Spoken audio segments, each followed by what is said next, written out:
উনি খুব মানে মৃত্যুসজ্জায় লড়ে যাচ্ছেন। আর আমি এখানে আরো একটা জিনিস বলতে চাই যে এর আগেও খুনি হাসিনার আমলে আমাদের বর্ডার এলাকায় আরো অনেকজনকে হত্যা করা হয়েছে, যেমন ফেলানি একজন, তারপর এসব হচ্ছে আরো কতজনকে হত্যা করা হয় অনেক সময় জানাও যায় না।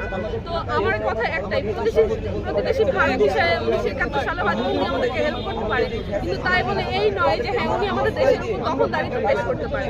আমি খেয়াল করলাম যে এক্স মেজর হচ্ছে ইন্ডিয়ার এক্স মেজর যিনি ছিলেন উনি হচ্ছে লিখেছে এরপর টার্গেট হচ্ছে হাসনাত আব্দুল্লাহ। তো হাসনাত আব্দুল্লাহ কেন হবে এরপর?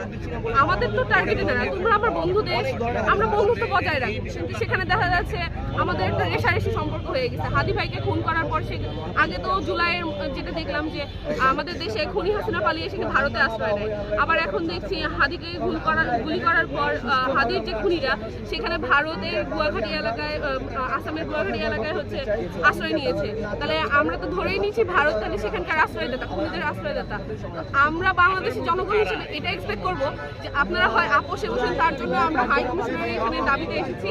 যদি আপনারা আপোষে এসে খুনিদেরকে ফেরত দেন তো দিবেন, নয়তো আমরা ইন্ডিয়ার বিরুদ্ধে 7 সিস্টারের জন্য যুদ্ধ ঘোষণা করবো। আমাদের যেটা প্রাপ্য সেটা তো আমাদেরকে কখনো বুঝিয়ে দেওয়া হয়নি, আমরা এবার আমাদের প্রাপ্যটা বুঝিয়ে নিয়ে যেতে চাই। ধন্যবাদ। আপনার নাম পরিচয়?